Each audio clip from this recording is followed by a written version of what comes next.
Welcome back to Empire of the Sun Basics. This is Playing the Allies Part 2.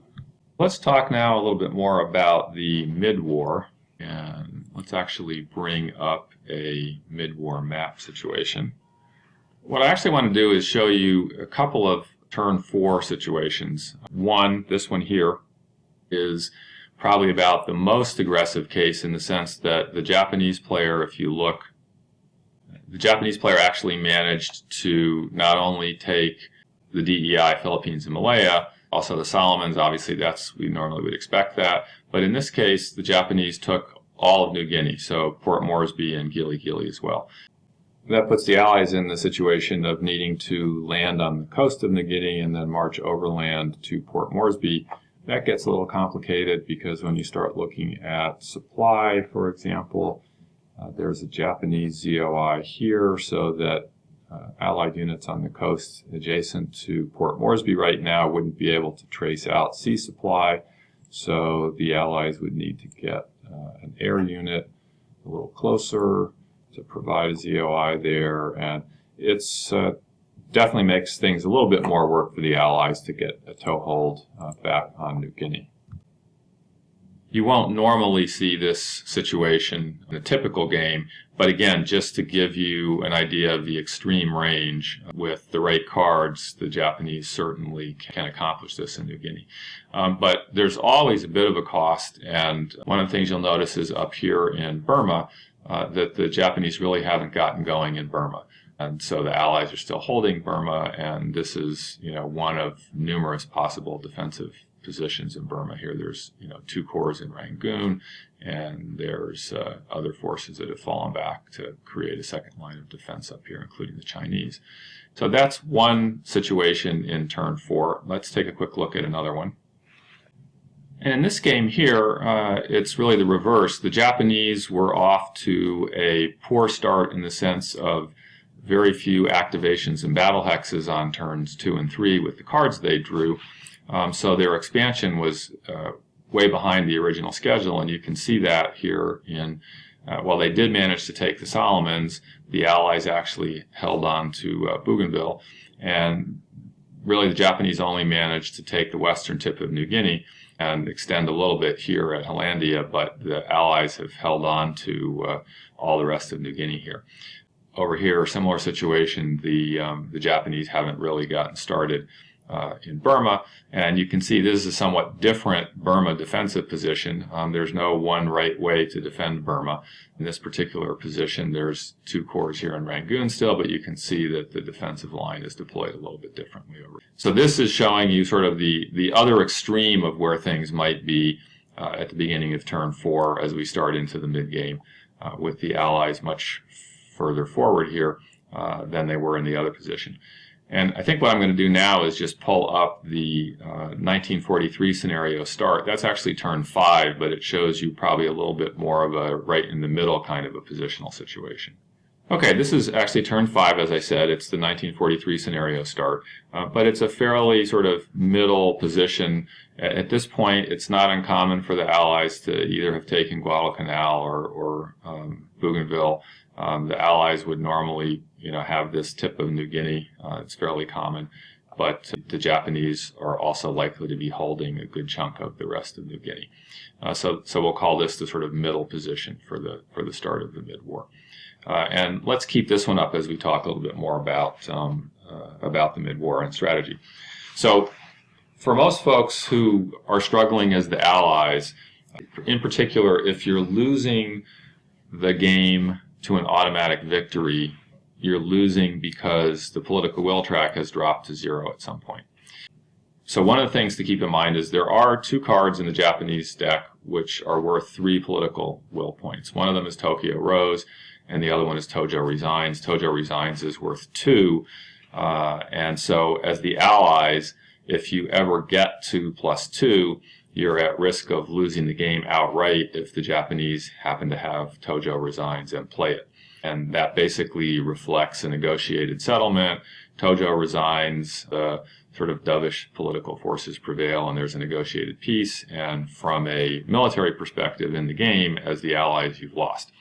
So you have to be aware that that Tojo resigns card is out there. But the other thing to think about is Tojo resigns also is part of the process for setting up the possibility of an A-bomb victory. That card, through specific rules, is linked to the Soviets' invasion of Manchuria, which is a prerequisite for the Allies being able to get an A-bomb victory. So one of the things that mechanism does is it keeps in doubt for the Allies whether or not they'll be able to achieve any victory that doesn't involve invading Japan. You really don't know right down until the end sometimes whether or not you're going to have to actually invade Japan, which is a tough nut. And it's also sort of keeps you in a somewhat historical perspective relative to where the historical commanders were. So it's risky for the Japanese player to play Tojo resigns unless the political will is already at +2. So part of what you want to do as the Allies is you want to keep the political will track a little higher up than that. And so let's just talk political will strategy here for a second. So you start out at 8 after Pearl Harbor is attacked. And what happens is you're going to lose 1 for the DEI, 1 for the Philippines, and 1 for Malaya. And those are going to happen. There's really nothing you can do to avoid it. You're also going to lose 1 for Burma. If the Japanese is playing reasonably well, he should be able to take Burma. So you should assume that with those 4 down, you're going to be at 4 political will. So you're still 2 away from serious danger zone down here. So I like to think of it as 4 is safe, 3 is starting to get risky, and 2 is very risky. Let's talk about other ways you can lose political will, because if you're losing an auto victory to political will, there are definitely strategies that you can do to deal with that. So the first and biggest question on political will really is, how do I make my progress of war? That's the piece that the Allies have the most trouble with most of the time, and there are a whole set of things that you should sort of be keeping in mind as you're working on your progress of war plan each turn. And one of the things I hear fairly frequently is, my amphibious assaults fail a lot and I never seem to have enough ASPs. If that's happening to you, then one of the things you definitely want to look at is how you're running your amphibious assaults and make sure you understand the mechanics for amphibious assaults, because you should be able to predict the probability of success of an amphibious assault just looking at the combat table, understanding who can react and how many of his forces are likely to be able to react, and then look at the probabilities on the combat table, and you should be able to look and say, okay, I've got a 60% chance of winning this amphibious assault, and oh, by the way, if it fails, I'm screwed for progress of war this turn, so I probably don't want to do that one. Versus, oh, I've got a 80% chance of making this amphibious assault successfully, and even if it fails, I've got spare amphibious shipping points, and so I can afford to take that risk, a pretty small risk anyway. Good to go with that one. So that's the kind of analysis you'll be putting into your amphibious assaults before you put your ASPs into them. Relative to ASPs, keep in mind that progress of war is 4 or the number of ASPs you have, whichever is less, so that if you're in a situation like the game I showed you earlier where the Allies were at a very low war in Europe number and only had a couple of ASPs, then with only 2 ASPs, you actually only have to make 2 progress of war. With 3 ASPs, you need to make 3 progress of war. And with 4 or any more, you never need to make more than 4 progress of war. So just being sure that you understand exactly how many progress of war you need relative to the number of ASPs you have, that's critical. In terms of strategy to accomplish progress of war, something to keep in mind is to always try for 1 or 2 hexes on the ground in New Guinea each turn. If you're in a position like this, you should be able to grind up the coast of New Guinea slowly but surely, and if you are doing that, there's limited risk because the Japanese, you have in almost all situations other than a really bad war in Europe situation, you will way outweigh the Japanese in terms of ground steps that you can burn in New Guinea, and there's just no way really for them to stop you. Ultimately, just grind away 1 or 2 hexes a turn up the coast of New Guinea. That will give you a guaranteed 1 or 2 a turn that won't take any ASPs, which is important. Another strategy is to use surprise attacks. Surprise attacks are obviously no guarantee because he could have a weather card or an intelligence card like a code change or a counteroffensive card, something that will give him intercept. So one of the strategies is, in conjunction with your surprise attacks, try to do something else first that is nasty enough that would cause him to want to use his reaction card to deal with that, and then use your surprise attack after you've pulled a reaction card that he has. And of course, you have to hope that he doesn't have 2 or 3 reaction cards. The probability of that is low, but with everything else in this game, the combinatorics are quite interesting, and you never know for sure what's going to happen. You just have to play the probabilities. Using 1OC cards like surprise attacks. So something to consider there is making assaults that he can only react to, making amphibious assaults that he can only react to by special reaction. I've changed the map up on you again here, and this is back to the situation where the Japanese had the very slow start, but the Allies also had a fairly slow start because of war in Europe. As you can see, war in Europe has crept up here, but it's still in very low territory. These 3 boxes here all results in the Allied player losing his amphibious shipping point reinforcement each turn. So the Allies were at turn 6, but the Allies still only have 2 ASPs. That means they only have to make 2 progress of war, but they also have to spend those ASPs very carefully. And so in talking about using a low OC value card like a 2 or especially a 1 as almost as if it were a surprise attack, in the sense that if you look here right now, the Japanese still control Guadalcanal, but there's no air down there. That unit is sort of just sitting there, and it'll sit there forever, and we won't worry about it. The Allies have established themselves here. They've ringed Rabaul. There's basically a reduced South Seas Brigade there and a reduced air unit, so the Japanese are just barely hanging on to Rabaul.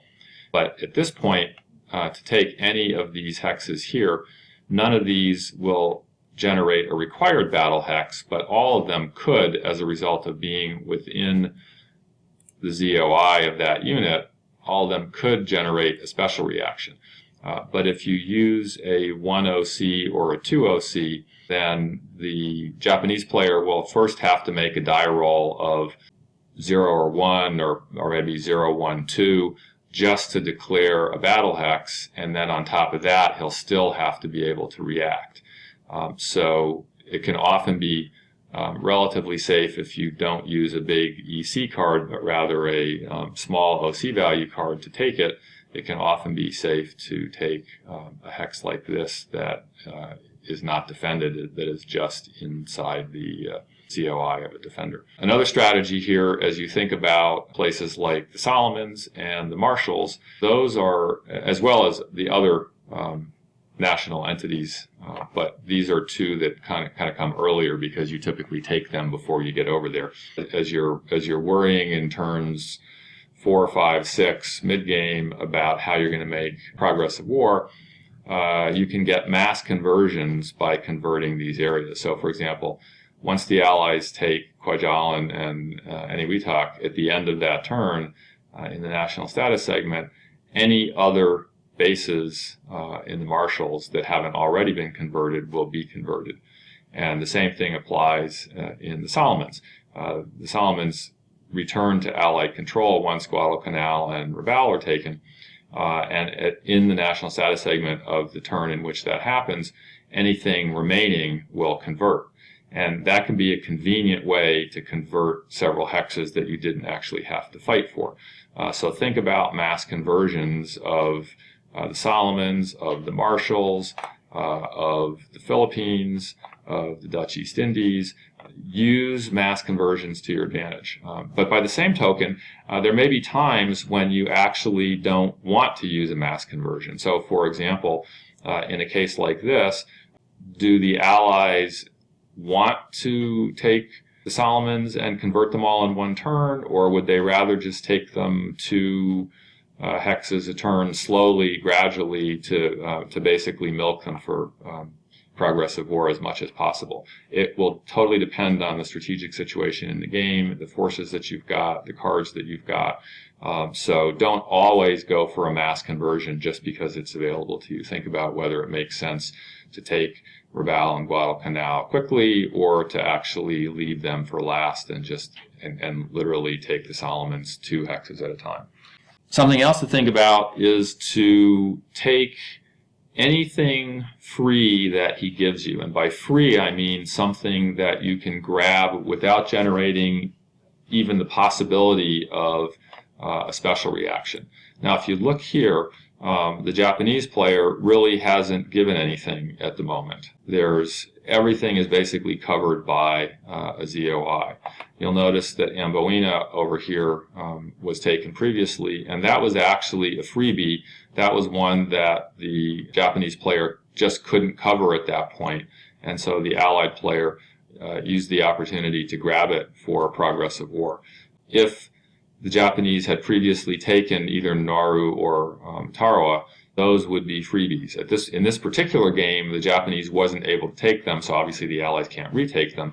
But in some games, the Japanese will take them, and in particular, if the Japanese have enough activations early in the war, they like to try and clean out Midway and the Gilberts so that the Allies don't have long-range bomber bases to bombard the Marshalls from. But when they do that, they also give you good opportunities to potentially take progress of war. So think about whether there are freebies in outlying areas that you can grab at no cost other than the activation in the ASP. Something else to think about is as you're killing his units, particularly his units with air capability, the air units and the CVs, the more air capability you kill, the fewer hexes he can cover with ZOIs. So grinding down his forces is another way to ultimately, as the game moves forward, to free up bases that become freebies because he doesn't have them covered and can't defend them. Something else to think about in the middle of the game is if you have a strong hand, think about putting a really good card into the future offensive queue. The vagaries of the card draws are such that it's fairly common that in one turn you might have a good hand, and the next turn you might have a poor hand, the turn after you might have a good hand. And by that I'm talking about good and poor in the context of having cards that can accomplish your mission. And by the way, that's not always military event cards. As I mentioned, there are times when having a 1 or 2 OC can be just what you need to sneak in and grab something. Or having a surprise card can be just what you need to sneak in and grab something. So the point is to look at your hand and look at how you're going to make progress of war, and then think about, okay, if I've got a really good hand and a good shot at making progress of war this turn, then which card, when put into the future offensive queue, is going to most likely benefit my ability to make progress of war on the following turn. An example of that might be, for example, Operation Chronicle, which is the Woodlark Island invasion. That's the unique Allied card that allows you to, if you land a unit on one occupied island, let's say Maloalap here, you can automatically convert all adjacent unoccupied hexes. So if the Allies are able to land there, they actually would end up getting 5 progress of war at the stroke of a hat. If you've got a hand that's a great hand, you know how you're going to make progress of war, and you've also got the Operation Chronicle card, don't play the Operation Chronicle card that turn. Put it in your future offensive queue. Save it for the next turn, because that's a really good way to quickly and easily make your progress of war on the following turn. Okay, so we've just talked about progress of war, which is one of the more challenging ways that we manage to lose political will as the Allies. But there are a number of other things that you need to make sure that you don't do as the Allies because they can still cost you political will. So, for example, getting your carriers or your fleet wiped out is bad news. It's totally preventable. If you lose both your carriers on turn 2, or you lose your entire fleet on turn 2 or turn 3, that 1 or 2 political will early in the game is going to hurt you badly. So just think carefully about where your units are positioned and how you're using them, and don't let that happen. U.S. ground casualties is another one. Remember that if the Allies conduct a ground combat that involves a U.S. unit of at least division size, and so that includes a lone Marine division, and if all of the attacking ground units are wiped out, then the Allies are going to lose a political will for that. A couple of other ways that you can lose political will are Attu and Midway. So if the Japanese occupy Attu-Kiska for 3 consecutive turns, you lose a political will that way. That one, that's a tough call. It's really hard to know exactly what's going to happen in any given game. There are so many factors. For example, it's exactly 13 from combined fleet. You'll notice in this game here that Yamamoto has already been replaced. Operation Vengeance has been played in this game. And once Operation Vengeance has been played, it makes Attu occupation a lot more complicated because it's now completely out of supply, which means anybody placed up there could theoretically die. But Attu is a good way for the Japanese to try and be a real thorn in your side. And if that happens, you need to figure out where your political will situation is, whether you need to worry about it, whether you want to spend the activations to go retake it, and whether that even makes sense. There's a big difference between him having a 4-6 up there versus a 9-12, for example, in terms of what it takes to retake it. So all that factors in. And so in some games, you may give up a political will point for Attu. In other games, you may not. But that's one that is often out there. Midway is the other one. If he manages to hold Midway for 2 turns, then you're going to lose a political will there. That's a lot harder for him to do because Midway is not supplied. He actually needs to move a headquarters unit forward or sacrifice ground steps to manage to hold on to Midway. And so I would say it's much less common to see the Japanese player go for a political will point at Midway. If he does, if he moves an HQ forward, you have to think about that, though. And actually, if he moves an HQ forward, the other thing you have to think about is Oahu. Just leave that core there, basically, for most of the war. By the time it's safe to move it out, you won't need it anyway because you'll have so many more forces forward in the Pacific. So just leave the 10th Corps in Oahu and leave it some coverage. Ideally, you'd have both a naval unit and an air unit in Oahu, and it just makes it incredibly difficult for the Japanese to do anything at all, even with the Ugaki card, because the Ugaki card can only move, it can move 21 hexes, but it can, which breaks the normal movement rules, but it can only activate 1 ground unit to do that. And a U.S. Corps will destroy a single Japanese, even full-strength army in an amphibious assault every time. So you don't need to worry about Oahu falling as long as you've got a good ground unit in there with some naval and air support. Another very typical Allied question is, how do I deal with ISR? Inter-service rivalry is the bane for both sides, but there are absolutely ways to deal with it. You need to accept that you're going to be in ISR at different points in the game for different lengths of time. Because of the vagaries of the card draw, it can be completely different from one game to the next. You can play one game where you're in ISR for half the game, and the next game find that you're hardly ever in ISR. So just developing basic strategies for dealing with that is critical. For the Allies, particularly over here, because really once you get into the CBI, there's only American air units.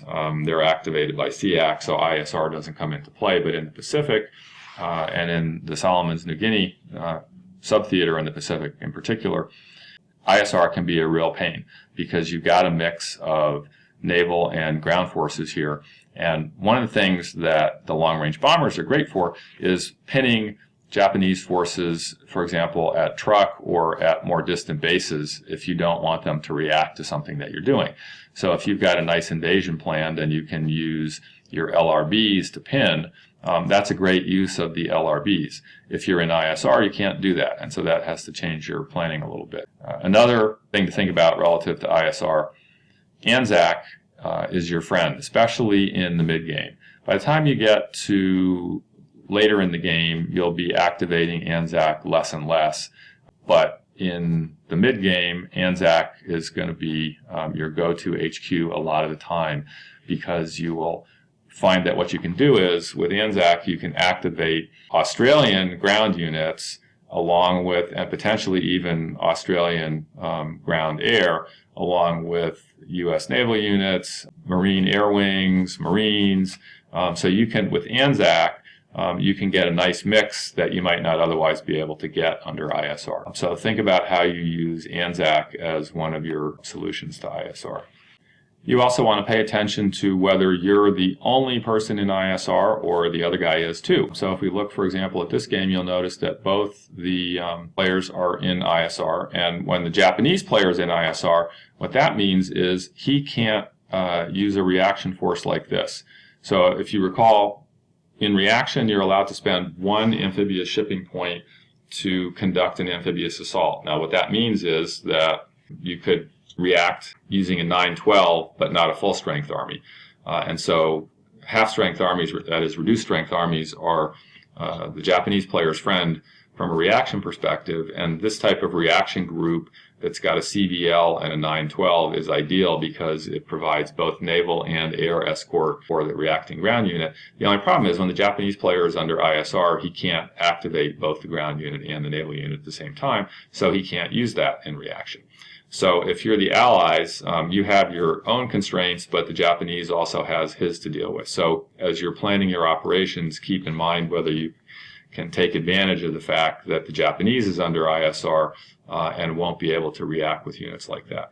Now, he might still be able to react with, let's go over here, you'll notice that the reduced 4SN brigade and the light cruiser there, the light cruiser actually can bring the brigade without spending an amphibious shipping point because they're using organic transport, but a reduced naval brigade like that, Special Naval Landing Force, is not nearly as dangerous, obviously, as a 912. So the fact that he can use that may make a difference in some cases, but in a lot of cases, it's not going to help him much. What happens if war in Europe goes against me? That is another challenge for the Allied player, and probably no better game to look at than this one, since this game is about as bad as it ever gets. I think I mentioned that we were actually down all the way here at -7 on the War in Europe table at one point in the game, and we've eked back up to -5 here. And you can see the impact of that is there are a lot of units that were delayed, sent to Europe. This is a unit that was delayed that managed to sneak back in this turn, but these guys were previously delayed and have been delayed again. Well, at least the Air Force and the Corps, the CVE just came in and was. This is about as bad as it can get, and you still have the advantage that when you're down in this territory and you're losing your ASPs, you have the advantage that your ASPs are the limit of your progress of war. And so, one of the strategies when you have forces that are sent to Europe and when you're losing ASPs and when things are just generally going relatively slow is to continue to use every opportunity to pound on the Japanese where you can to create casualties for him. And just keep in mind that you've got tons and tons of air replacement steps. You've got 5 every turn, and you should be making every effort to burn all of those. Just go after him with your air as much as possible and gradually grind him down, because at some point, and actually, the ground reinforcements that are sent to Europe, in the grand scheme of things, big cores are nice for holding things, but earlier in the game they don't help you that much because they're so expensive to amphibiously assault with anyway. On top of that, you've got the Allied rule that Army cores can't take 1-hex islands by themselves. So there's just lots of limitations that mean, while you might think that having these units sent to Europe is a huge pain in the neck, it's actually not as bad as you might expect, and there are ways to deal with it. Remember, even with all those army units going to Europe, you've still got your naval forces, and including your Marines, which can be delayed a turn, and will probably be delayed a turn for the entire game, but they're never going to be sent to Europe other than the escort carriers. And so what you got to do is just take advantage of the fact that you still got your whole Navy, you still got those Marine divisions, you still got the Marine brigades that you started with. So just leverage those as best you can, and know that things will eventually catch up. If he got most of his War in Europe cards early in the game, you're likely to get most of yours later. The way it works is that for the Japanese, their War in Europe cards are worth more early in the game, which is how with like 3 cards you can push it way down to -7 if you get the right 3 cards. But the Allies' War in Europe cards are worth more later in the game. So as I'm getting, or as the Allied player here is getting some War in Europe cards in 43 and 44, those are going to move this up faster. So at some point you're going to ultimately catch back up. And even if you never make it all the way up to here, that by itself shouldn't cost you the game.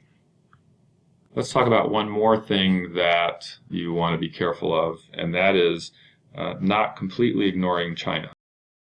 So if we look at the China track up here, you start out the campaign game all the way over on the stable front.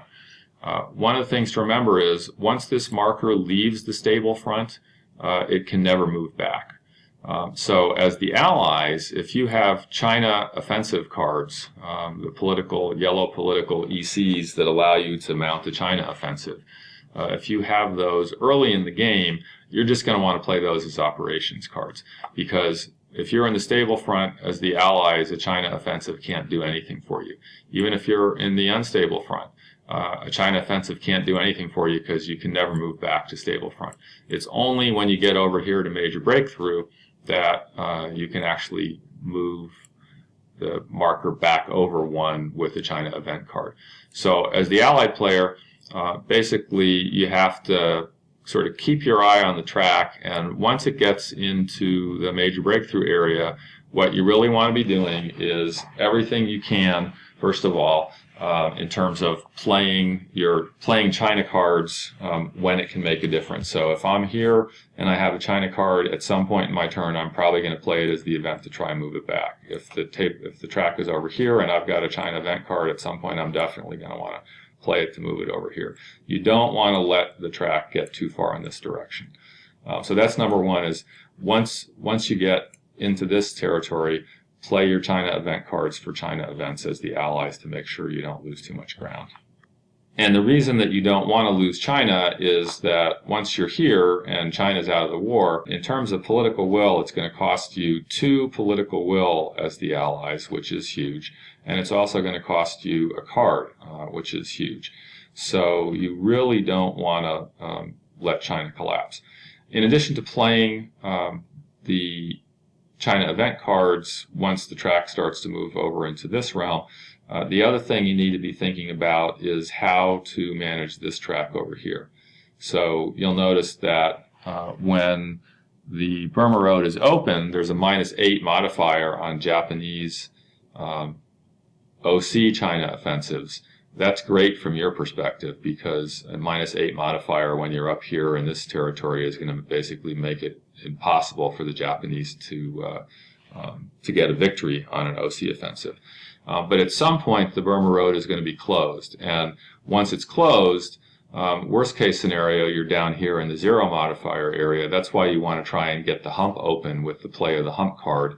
That gives you a -4 modifier. So manage this track, and in particular, when you have the hump card available, play it as the hump card to make sure that the hump is active.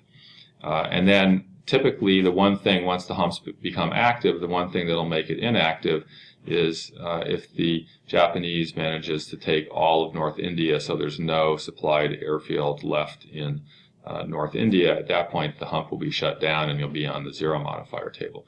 And that is relatively possible for the Japanese to do. It's very hard to know exactly how the CBI is going to go in any particular game.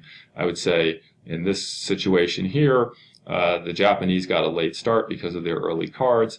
the Allies have had some good luck in terms of air-naval combats, so they've done very serious damage to the Japanese air forces, and so the Japanese are a bit fragile here because once they lose a few more air units, they're going to have a really hard time providing any air cover for their ground.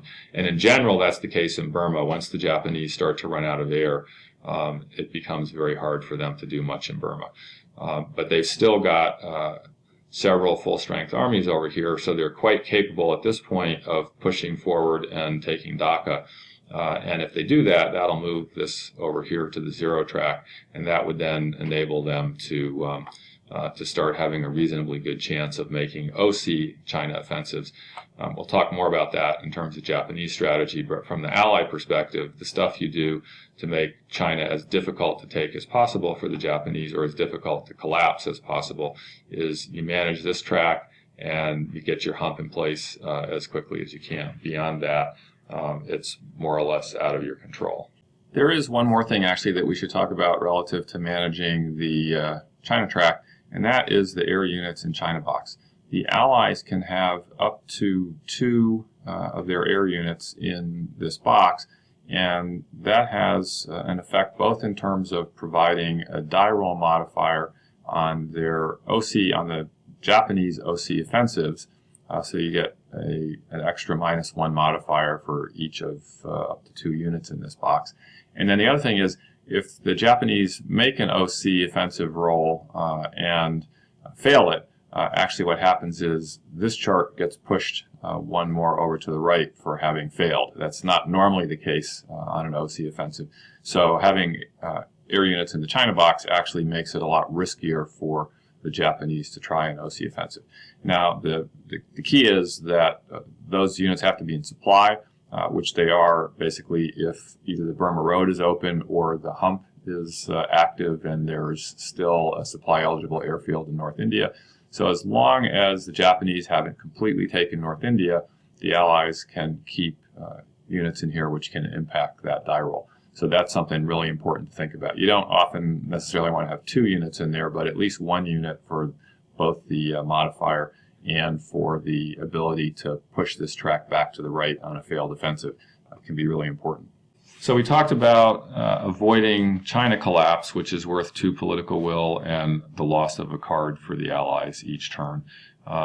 What about India and Australia? You will have noticed that those are the other 2 of the big 3, and if either India or Australia is out of the war, each of those is also worth 2 political will and a card loss.